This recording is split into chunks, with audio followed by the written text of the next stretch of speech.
Dear students, good morning to all of you. आज मैं फिर एक नई वीडियो के साथ आपके सामने हूँ।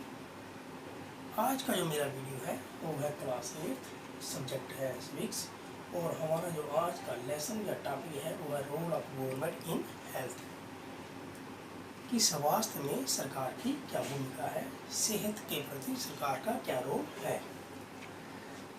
डियर स्टूडेंट, जैसा कि हम जानते हैं कि India is a democratic country. इसको डेमोक्रेटिक इसलिए कहा जाता है क्योंकि यहाँ की जो गवर्नमेंट है वो लोगों के द्वारा ही बनाई जाती है। इन डेमोक्रेसी, इन जमहूरियत में लोगों की सरकार से बहुत सारी एक्सपेक्टेशंस होती है, यानी कि उम्मीदें होती हैं कि सरकार उनकी भलाई के लिए काम करेगी। अब इन एक्सपेक्टेशंस, इन उम्मीदों के आधार पर हम कह सकते हैं कि जैसे provision of education, health, housing, development of roads, providing health, providing electricity and water facility. आज का जो हमारा टॉपिक है वो है हेल्थ से मुतल्लिक।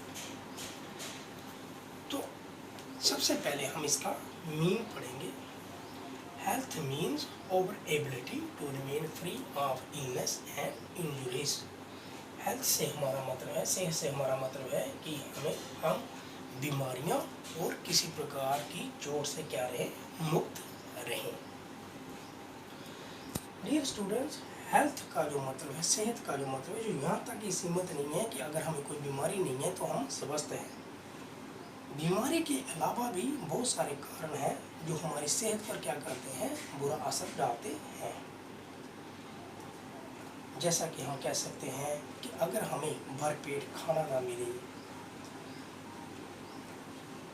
पोल्यूटेड इन्वायरमेंट मिले, पीने के लिए साफ पानी ना मिले तो हम सेहतमंद नहीं रहेंगे। हमें सेहतमंद रहने के लिए पोल्यूटेड फ्री इन्वायरमेंट चाहिए, क्लीन ड्रिंकिंग वाटर चाहिए, वगैरह वगैरह, जिससे हम सेहतमंद रह सकते हैं। हम चाहते हैं कि हम जो भी काम करें वो चुस्त होकर रहें और बिना किसी टेंशन के करें। अगर हम टेंशन में रहते हैं और लंबे समय तक डरे समय रहते हैं तो ये हेल्दी लाइफ के लक्षण नहीं हैं। डियर स्टूडेंट्स, अब हम आगे जो पढ़ेंगे वो है हेल्थ केयर इन इंडिया, कि हिंदुस्तान में हेल्थ केयर फैसिलिटीज कौन सी हैं, स्वास्थ्य सेवाएं। तो नंबर 1 पर हम पढ़ेंगे, इस चार्ट में हम पूरा पढ़ेंगे। India has largest medical college in the world.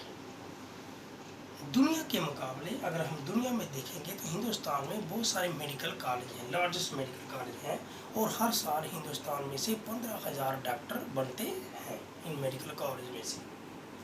लेकिन अगर दूसरे पहलू में हम देखें तो मोस्ट ऑफ दीज डॉक्टर्स, ज़्यादातर ये डॉक्टर कहाँ बसते हैं, शहरी एरिया में बसते हैं। गांव एरिया में या रूरल एरिया में जाने के लिए इनको बहुत लंबा सफ़र तय करना पड़ता है, और अगर हम रूरल एरिया की आबादी के मुताबिक देखेंगे तो उसकी आबादी के हिसाब से डॉक्टरों की वहाँ पर क्या रहती है, हमेशा किल्लत रहती है। दूसरा पॉइंट, 1950 में हिंदुस्तान में 2717 हॉस्पिटल्स थे। अगर हम हॉस्पिटल्स की बात करें तो 1950 में हिंदुस्तान में केवल 2717 हॉस्पिटल थे, लेकिन आज हिंदुस्तान में जो हॉस्पिटल्स की तादाद है वो है 18,218। तो कितना फ़र्क इसमें आया है। अब दूसरी तरफ अगर हम पढ़ेंगे तो about 5 lakh people die from tuberculosis. तो हिंदुस्तान में आज भी हर साल 5 लाख लोग टीबी की बीमारी से मर जाते हैं, आज के दौर में भी। And 2 million cases of malaria reported every year. और आज भी 2 मिलियन केसेस मलेरिया के, आज के दौर में भी 2 मिलियन केसेस आते हैं मलेरिया के, हर साल रिपोर्ट किए जाते हैं और ये आंकड़ा कम नहीं हो रहा है। तीसरे पॉइंट में हम पढ़ेंगे India gets large number of medical tourist. Hindustan में बहुत सारे बाहर से मेडिकल टूरिस्ट आते हैं। मेडिकल टूरिस्ट होते हैं, बहुत सारे बीमार आते हैं बाहर के मुल्कों से यहाँ पर इलाज करवाने के लिए, क्योंकि वो जानते हैं कि जहाँ पर अच्छे डॉक्टर्स हैं और अच्छी मेडिकल फैसिलिटीज़ है।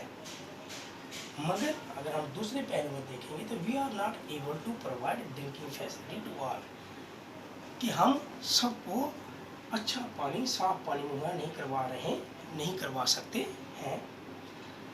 21% ऑफ कम्युनिकेबल डिजीज, 21% जो कम्युनिकेबल डिजीज हैं वो किससे होते हैं? वो वाटरमॉर्न डिजीज होते हैं। चौथे पॉइंट में हम पढ़ेंगे India is fourth producer of medicine in the world and also export.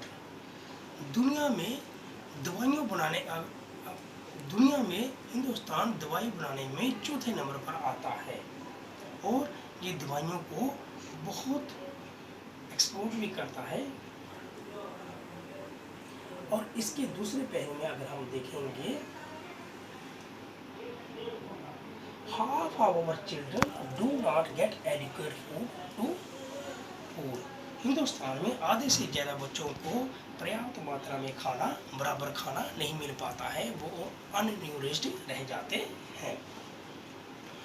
तो डियर स्टूडेंट्स, अगला जो हमारा पॉइंट है वो है public health service and private health